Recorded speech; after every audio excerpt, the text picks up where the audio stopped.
Salve, seja bem-vindo. Nós estamos falando diretamente dos estúdios da Jovem Pan, aqui no coração do poder, o Planalto Central do país, Brasília. E vamos falar de política. A política faz a sua vida, define a casa que você mora, a escola do seu filho e tudo, projeto de futuro, as entranhas do poder. Hoje nós vamos falar com o senador Sérgio Moro. O senador já tem agora uma experiência boa de Congresso Nacional, já entra em vários assuntos diversos à sua atividade. Senador, muito obrigado por estar aqui nos estúdios da Jovem Pan. Eu sei da agenda, principalmente esta de final de ano, muita coisa. Obrigado por estar aqui. Não, eu que agradeço. A final do ano é engraçado, né? Tudo que o pessoal não fez durante o ano inteiro quer fazer nessas últimas 2 semanas. Mas é sempre um prazer estar aqui. A gente tem o dever também de falar com a população, de esclarecer o que a gente está fazendo. Então, para mim, no fundo, acaba sendo uma oportunidade. E eu agradeço por isso, José Maria. Perfeito. Senador, o assunto de segurança pública dominou o debate nas eleições municipais. Isso ficou muito claro. E eu vejo agora, através de emendas de bancada, né, vários estados investindo em segurança pública. Aconteceu algo de novo ou apenas as pessoas descobriram o risco que o Brasil está correndo pelo crime organizado? Uma percepção do aumento da criminalidade no Brasil, e acho que esse episódio que teve em São Paulo, do aeroporto de Guarulhos, foi muito emblemático. Porque a ousadia do crime organizado em praticar um atentado, matar lá um delator, né, um colaborador da justiça, em pleno aeroporto de Guarulhos a tiros de fuzil. E as pessoas vêm na rua, sofrem naquela pequena criminalidade do roubo ou pequenos furtos, até de celular. Mas, enfim, o crime organizado está crescendo e o governo Lula não tem tido uma resposta. A área da segurança pública é a pior avaliada do governo em todas as pesquisas. E vamos ser sinceros, a competição é dura. Mas ainda assim consegue ser a pior avaliada, porque não se sentem respostas vindo do governo federal. Fizemos uma audiência pública no Senado com o ministro Ricardo Lewandowski, onde o questionamos sobre o que o governo está fazendo. E, olha, foi um pouco triste, porque o próprio ministro acabou reconhecendo ali, talvez num ato falho, que a área da segurança sofreu um corte, palavras dele, entre aspas, brutal corte orçamentário. Eu perguntei a ele, olha, estão sendo feitos concursos ou planejados concursos para a Polícia Penal, Polícia Rodoviária Federal, Polícia Federal, porque o crime tem que ser combatido com inteligência e também com tecnologia, mas o efetivo faz a diferença. É preciso ter um bom número de policiais. E aí ele reclamou do efetivo das polícias, que ele achava insuficiente, e deixou escapar lá, o governo assustou os concursos públicos. Se entende, José Maria? Falando mal do chefe, né? Falando mal do chefe. Ali, acho que ele... E eu tive que colocar para ele, olha, mas ministro, qual governo que o senhor está falando? É o atual governo, seu chefe, o Lula. E governar é estabelecer prioridades. Na época que eu fui ministro da Justiça, nós assumimos, tinha um concurso em andamento, tanto para a PRF como para a PF, nós abrimos outro em seguida. E já tinha um ajuste fiscal. Abrimos concurso para policial penal federal, porque é uma área estratégica. Então, por que as pessoas estão se preocupando com segurança? Primeiro, a criminalidade está crescente, cada vez mais ousada, e o governo está à deriva, infelizmente. Eu até vejo com estranheza o foco da imprensa nesses últimos dias em cima da segurança pública de São Paulo, enquanto a segurança pública federal absolutamente à deriva, sem resposta, sem projeto, sem investimento e a criminalidade crescendo. O Ministério da Justiça foi o primeiro ministério criado lá ainda por Dom Pedro, né, como escritório dos negócios jurídicos, algo parecido, né? E de lá para cá a coisa foi se evoluindo e o ministro da Justiça tradicionalmente era aquele que ligava o governo aos ministros do Supremo, né, seriam juristas e tal. Hoje não precisa, o presidente fala diretamente com os ministros do Supremo e toma cafezinho, almoça, janta, visita a casa e tudo mais. Eu acho que se tirar a segurança pública do Ministério da Justiça, sobra ali defesa do consumidor, índios, quer dizer, muito pouca coisa. Não era hora de, em vez de criar o Ministério da Justiça, da Segurança Pública, trocar o nome, colocar Ministério da Segurança Pública e Justiça e principalmente nomear alguém do ramo? Eu acho que o ponto fundamental é esse, tem que colocar alguma pessoa com vocação, uma pessoa que entenda de segurança pública.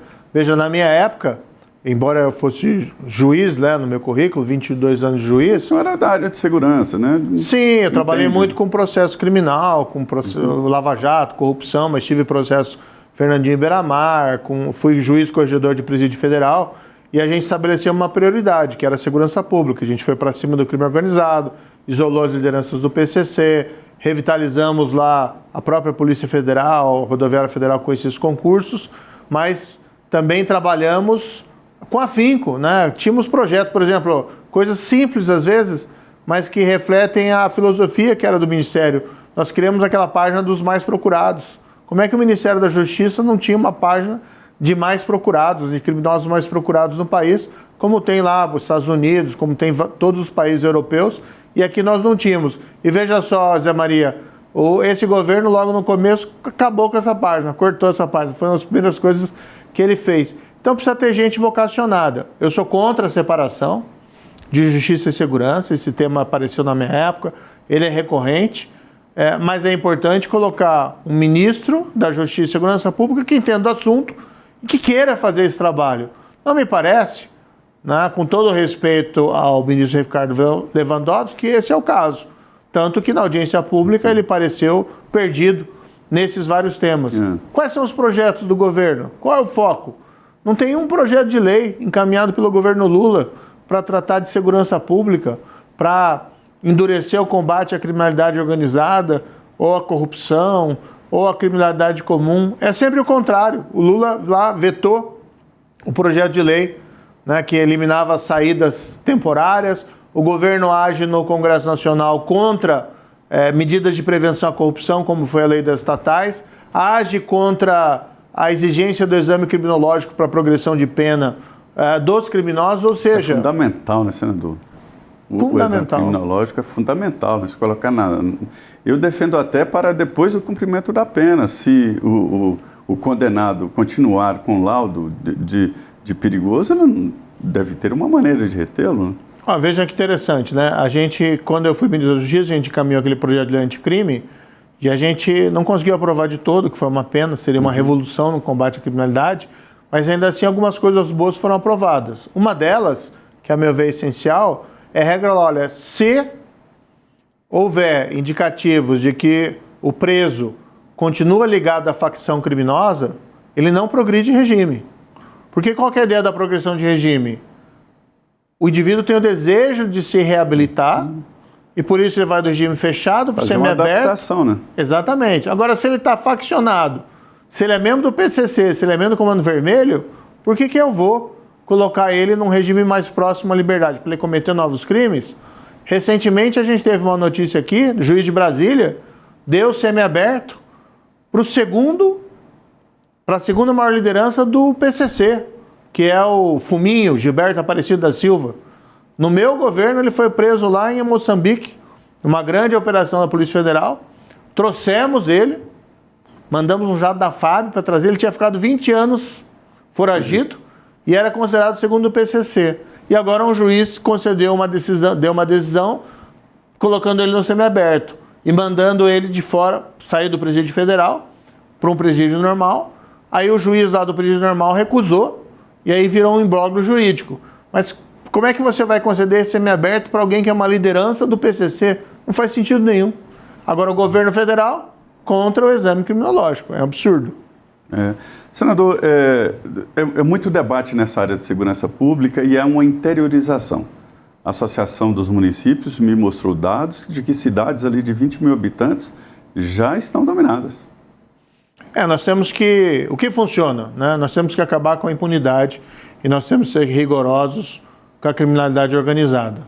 Apesar, né, dessa omissão do governo federal, da falta de políticas ali consistentes nessa área, o que eu tenho feito ali como senador? No espaço possível que a gente tem, já que a oposição é minoria, nós temos conseguido aprovar alguns projetos importantes. Por exemplo, aprovamos ali no Senado, está agora na Câmara dos Deputados, uma lei, um projeto que restringe a libertação de pessoas presas em flagrantes na audiência de custódia.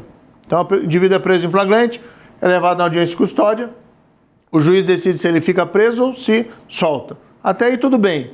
60% ficam presos, 40% mais ou menos são soltos. Mas desses 40%, tem um número significativo de criminosos perigosos, de criminosos com vínculos com organizações criminosas e também pessoas que praticaram crimes leves, mas reiteradamente. E principalmente no interior, o que a gente ouve da polícia, principalmente a militar, olha, a gente fica desmoralizado, porque a gente prende lá 5 vezes o mesmo indivíduo. Encontra com ele todos os dias na rua, né? Pequenos furtos, mas no dia seguinte ele está furtando de novo. Então precisa ter uma resposta. A gente aprovou esse projeto, é o projeto de lei 226/2024, está lá na Câmara, espero que ele seja votado. E uma das coisas que ele disse, se você foi solto uma vez, na audiência de custódia, não pode ser solto de novo, a não ser que você tenha sido absolvido do crime anterior, para colocar uma barreira. E tem outras regras lá também, né, como, por exemplo, se tiver indicativo de vínculo com o crime organizado, não pode soltar. Mas a gente precisa também, isso é importante, Zé Maria, uma posição de mais firmeza do judiciário.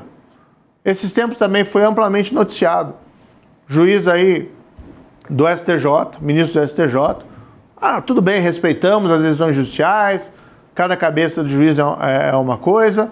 Agora, o indivíduo foi preso em flagrante, motorista de caminhão transportando 830 quilos de cocaína.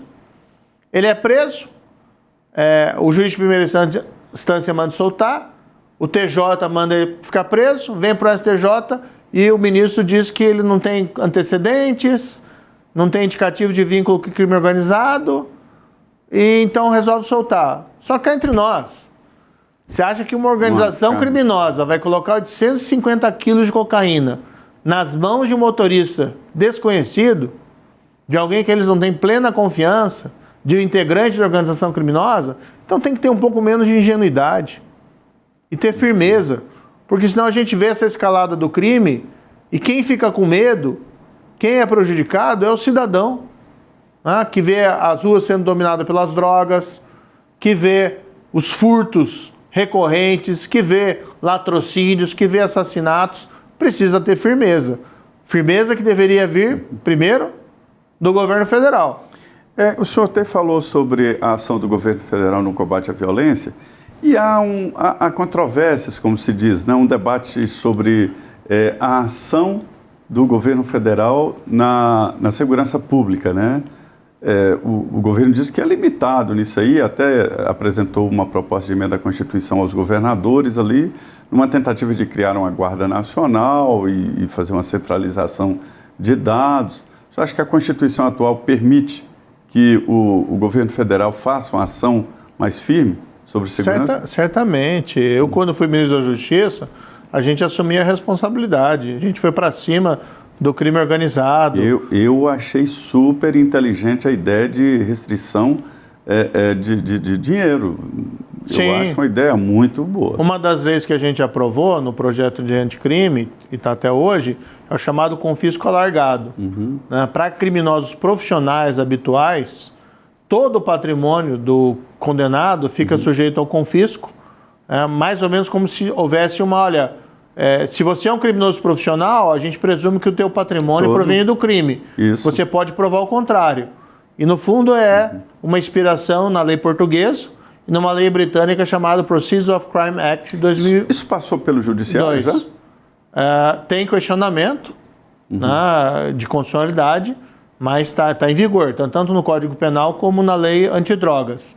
Então a gente assume a responsabilidade. O ministro da Justiça e Segurança Pública não pode ser aquele que diz, isso aí é um problema dos estados. Não, você é o ministro da Justiça e Segurança Pública, você tem uma responsabilidade. Eu até questionei o ministro Lewandowski sobre a PEC da segurança, que a meu ver é uma cortina de fumaça. A minha impressão é a seguinte, o governo não tem o que apresentar, então ele apresenta essa emenda e diz o seguinte, se o Congresso não aprovar, a culpa é dele, porque eu só posso agir quando o Congresso aprovar. O que é mentira.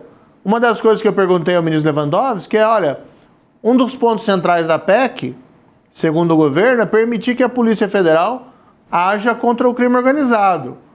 Ora, eu não conheço uma organização criminosa relevante no país, como o PCC, como o Comando Vermelho e até várias dessas milícias, que não esteja envolvido no crime de tráfico de drogas internacional.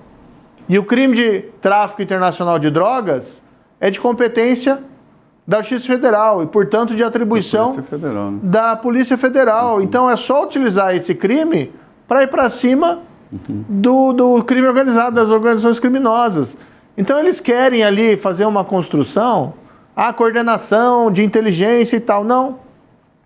O governo Temer, e durante a minha gestão no Ministério da Justiça, nós inauguramos e criamos centros de comando e controle, que são centros para integração das diversas forças policiais, inteligência em compartilhamento de dados e até operacional. Tem um que nós criamos em Foz do Iguaçu, que é o chamado CIOF, Centro Integrado de Operações de Fronteira, que inclusive é operacional.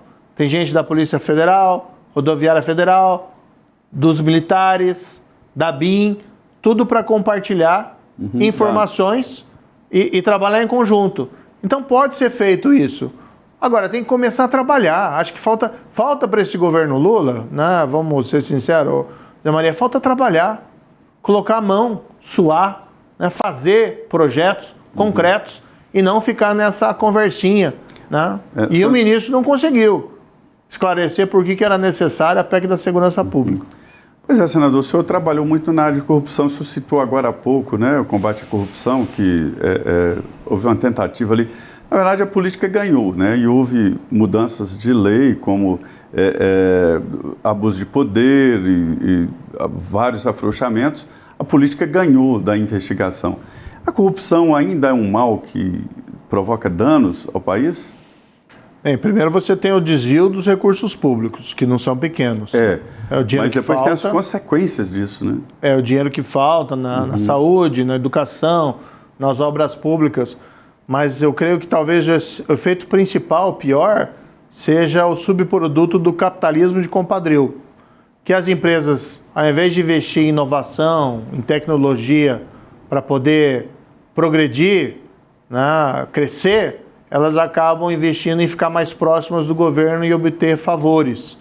Então isso acaba fazendo com que o nosso desenvolvimento econômico seja severamente impactado. É uma economia artificializada, né? Exatamente. Eu imaginava que essas grandes empresas de construção do Brasil eram exímias construtoras e que tinham essa fama internacional. Era tudo falso. Não tinha essa qualidade toda para disputar no mercado de igual para igual. Tanto que elas trabalhavam sempre para fechar o mercado, né, num grupo deles, no tal do clube deles, definiam as licitações entre eles, porque assim, a eficiência não era um fator a ser levado em consideração. E quando foi removido, né, a possibilidade de se valer da corrupção, do suborno para obter contratos públicos, várias delas não aguentaram em pé, né, ou reduzirem muito as suas atividades. Mas essa é uma agenda que a gente tem que retomar, Zé Maria, acho que é importante, que é uma agenda importante para o país, para o crescimento econômico, para a moralidade e para a própria democracia. Eu sempre digo assim, olha, a democracia, a gente tem várias definições, uma delas é aquela do Lincoln, é governo do povo, para o povo e pelo povo. E parte do pressuposto de que o governante trabalha para o governado. Num esquema de corrupção disseminado, o governante trabalha para ele mesmo, então não tem como dar certo. Infelizmente, houve essa reação política contra a Operação Lava Jato. Eu tenho absoluta convicção de que essas anulações não têm nenhuma causa jurídica, é meramente uma questão política. Tá? Tanto assim que os tribunais não têm coragem de dizer que nenhuma dessas pessoas é inocente. Não vai dizer que o Cabral é inocente, não vai dizer que o Cunha é inocente, não vai dizer que o Lula é inocente, não tem condições de prova para afirmar isso. Mas eles apelam para essas formalidades jurídicas, que no fundo são causas políticas. Agora, aí é um ponto interessante. Eu estive recentemente na Ucrânia, e uma das coisas que me chamou a atenção, que eu já conhecia, mas aí eu fui visitar, eles criaram lá na Ucrânia uma Corte Superior Anticorrupção. É um tribunal só para julgar causas de corrupção de grande valor. E qual que foi a ideia deles? E cria uma expertise, né? Exatamente. De promotores e de técnicos e de juízes. Você pode cobrar responsabilidades, né? A ideia dele é o seguinte: depois da Revolução da Dignidade, lá de 2014, né, que teve toda aquela revolução política, que eles se afastaram da Rússia, uma constatação de que o sistema de justiça comum deles era incapaz de combater a corrupção, dada a grande impunidade e a contaminação do próprio sistema de justiça. Então, o que eles fizeram? Criaram uma corte própria, né? São 38 magistrados, em primeiro grau e em segundo grau, que julgam esses casos. Fizeram um processo seletivo, no qual todos poderiam, com formação jurídica, concorrer, e fizeram um painel de seleção que era composto por especialistas nacionais e especialistas internacionais. Os internacionais não eram a maioria, mas eles conseguiam vetar determinados candidatos inapropriados. E fizeram um largo, como chama, background check, para saber se os candidatos tinham ou não tinham algum pé na lama. Então, uma corte que tem avançado, tem havido condenações. Talvez um exemplo para o Brasil. Difícil, senador. Para o momento político, sim. Hoje é impossível. O senhor faria alguma coisa de diferente na Lava Jato, senador? Não, de forma nenhuma. Prenderia mais gente, provavelmente. Né? Porque, na verdade, o que a gente viu que as penas de muitas dessas pessoas acabaram sendo a prisão preventiva que nós decretamos lá atrás. Mas eu tenho absoluta... O senhor não errou? Não vejo com clareza... Olha, se tivesse, José Maria, alguém me apontasse assim, ó, você prendeu um inocente. Você não condenou um inocente. Não tinha inocente. Eu seria o primeiro a me ajoelhar e pedir perdão, né, por ter errado, embora a gente saiba que a justiça não é infalível. A justiça é uma coisa humana. A única justiça infalível é a justiça divina. Mas se tivesse demonstração, olha, o indivíduo tal foi injustiçado porque ele era inocente, eu pediria desculpas. Agora, o que a gente fez foi o nosso trabalho, e eu fui um juiz rigoroso, mas eu não vejo com facilidade nenhuma condenação ou prisão de um inocente. E o que a gente vê é essa reação política agora. Alguns desses indivíduos, ora beneficiados por essa reação política, pelo menos cumpriram um período de prisão lá atrás. Aqui não é a justiça ideal. Devolveram dinheiro. Devolveram dinheiro.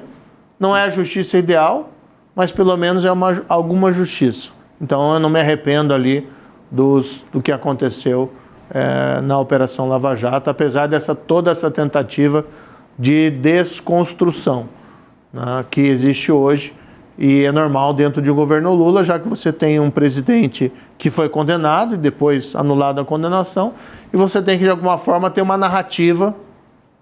E aí o que se faz?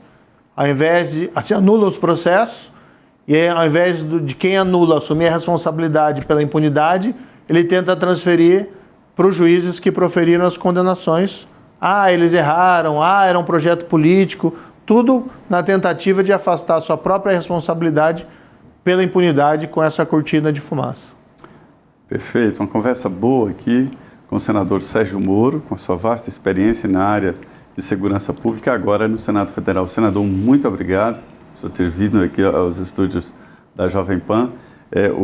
Nós ainda temos um tempo aí para falar, vamos falar de outros assuntos que não sejam só segurança pública. Claro. O senhor tem várias ações lá, inclusive agora o senhor apresentou um pedido de audiência sobre um tipo de monopólio, né, da Petrobras na área de plástico. A gente vê, o governo Lula tem essa política de fechamento da economia.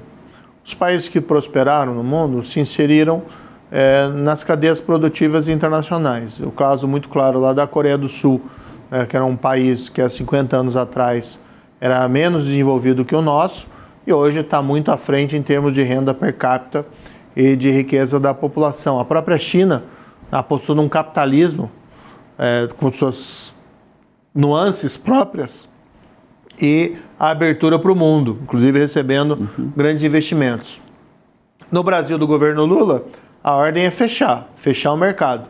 E me chamou muito a atenção porque na área de produção de plástico, né, o governo recentemente aumentou as alíquotas de importação de 12% para 20%. Lá em 2023 eram 4%, então subiu aí 16 pontos percentuais no governo Lula, a importação de resinas plásticas, a pretexto de proteger o mercado. O grande problema, o paradoxo, é porque o mercado brasileiro de produção de resinas plásticas está na mão de apenas 2 empresas, quase de uma só, que é a Braskem. E a Petrobras, né? A Petrobras, na verdade, ela tem parte da Braskem, né? Mas ela não produz ela mesma essas resinas plásticas. A Braskem é a Unipar. Se reserva de mercado funcionasse, a gente estaria com computadores de cobra, lembra? Certamente, certamente. Era uma restrição muito pesada, era proibido importar material de tecnologia, proibido, não era um imposto maior, né? E aqui tinha a produção de computadores de cobre que não valiam nada, não funcionavam. Então, nós temos um grande debate aí sobre a imunidade parlamentar. Eu, particularmente, acompanhei muito esse debate sobre o artigo 53 da Constituição e houve 7 emendas a esse artigo, que foi, antes, o parlamentar tinha uma imunidade total, era uma imunidade parlamentar mesmo. Para o Supremo processar um parlamentar, era preciso a autorização do Congresso Nacional. E o Congresso nunca dava autorização. Quando a coisa era muito pesada, o Congresso expulsava, caçava o parlamentar, mas não dava autorização. E aí começaram a aparecer deputados e senadores para se esconder no Congresso, e aí houve várias mudanças, mas ficaram algumas, que é voto e opinião. E ainda colocaram uma emenda lá do quaisquer, né? Um debate lá de uma deputada do Rio de Janeiro, Cidiane Campos, que falava, olha, os deputados estão sendo processados na área civil. Mas, afinal, existe dúvida sobre a imunidade parlamentar quanto à opinião? Pois é, o Supremo tem caminhado numa jurisprudência que, a meu ver, é inconsistente com o texto da Constituição e com a própria história da Constituição. O parlamentar ele precisa ter imunidade material por suas palavras, opiniões e votos.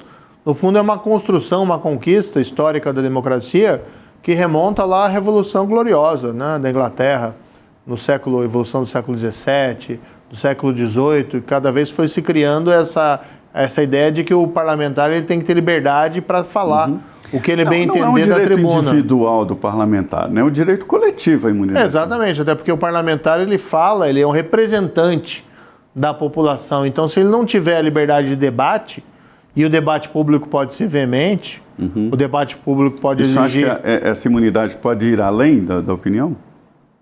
O debate público pode ser veemente e pode eventualmente exigir que o parlamentar tenha a possibilidade de chamar alguém de corrupto, de ladrão, chamar alguém de incompetente, pode ser desagradável. Se ele for responder por injúria, calúnia e difamação, é um grande risco de cerceamento, não da liberdade parlamentar, mas da liberdade de representação, porque ele vocaliza também o que pensa o eleitor e o que é exigido pela população. Como é que é a imunidade no mundo, senador? Em geral, ela tem essas linhas, né? O parlamentar não responde, claro, não pode falar de maneira genérica, mas em geral ele não responde pelo debate parlamentar, pelos excessos, tanto que a gente vê até muitas vezes em filmes. Você se lembra daquele filme do Spielberg, do Lincoln, da biografia? Sim, que tem alguns debates parlamentares extremamente cáusticos ali sobre a 13ª emenda dos Estados Unidos, com ofensas pessoais, inclusive de baixo calão. Não que o parlamentar tenha que ter um direito de ofender, mas o problema é que, a pretexto de cortar ofensas, né, acaba se cerceando o debate parlamentar. Qual que é o grande problema? A Constituição brasileira é clara. No artigo 53, opiniões, palavras e votos, o parlamentar não pode responder por crimes. O Supremo estabeleceu uma exceção, que não vale para calúnia, injúria e difamação, ou seja, crimes contra a honra. Só que é inconsistente com a própria história da Constituição, porque essa interpretação ela confere com o que previa a Constituição de 1937 e com a Constituição de 1969. Ou seja, regime autoritário do Estado Novo, regime autoritário militar, em que, naqueles textos constitucionais, sim, o Constituinte colocou imune por opiniões, palavras e votos, salvo crimes contra a honra ou crimes contra a segurança nacional. Né? Então, como é que faz? Se a Constituição de 88 e as reformas que vieram depois, lá de 2001, reafirmaram a imunidade parlamentar e rejeitaram essas construções históricas do passado, como é que o Supremo Tribunal Federal, a pretexto de preservar a democracia, repristina as construções autoritárias da Constituição de 37 e de 69. Para amordaçar, né? E um tribunal que há pouco tempo atrás dizia que o cala-boca morreu e agora quer colocar uma censura nas redes, que quer colocar uma censura no debate parlamentar. A gente respeita o Supremo, evidentemente, mas são interpretações evidentemente erradas. A liberdade de expressão é fundamental para o funcionamento da democracia. E, lamentavelmente, a liberdade de expressão, às vezes, pode ser desagradável. Mas é importante que as opiniões circulem, as ideias se confrontem, para que nós possamos encontrar a própria verdade. Né? Tem aquela expressão famosa do jurista americano Oliver Wendell Holmes, do mercado de ideias. E o Supremo Tribunal Federal, infelizmente, entrou numa visão, talvez até bem motivada, né? Querendo, vamos dizer assim, de certa forma, evitar alguns excessos dentro do debate, mas é algo que não lhe cabe e algo que em uma democracia as pessoas sabem distinguir o que é um debate falso, o que é um debate errado, o que é um debate excessivo. Eles têm que ter a liberdade de fazer as suas próprias escolhas e não pode ser aí o Supremo Tribunal Federal o censor da nação. Um assunto que está em efervescência no Congresso Nacional. Pois é, uma conversa boa com o senador Sérgio Moro. Queria agradecer a você por acompanhar aqui esta... É uma revisão da política e levar até você o que está acontecendo aqui no Centro do Poder em Brasília. Muito obrigado.